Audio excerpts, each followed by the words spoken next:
happy with your answers. And we are also not happy with the questions. I've got an idea.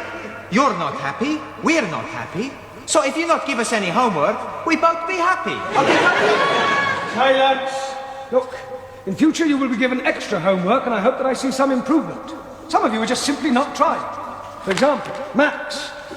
The opposite of anti-meridian is not Uncle Meridian, but post-meridian. Okay.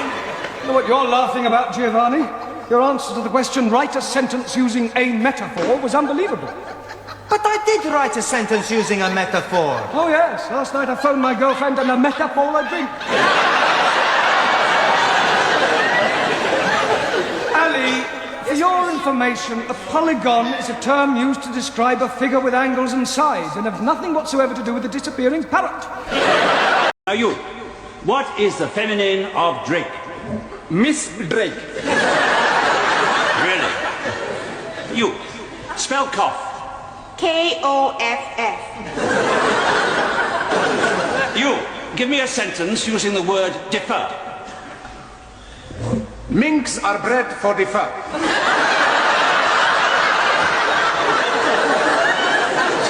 You, explain the meaning of the phrase to bury the hatchet.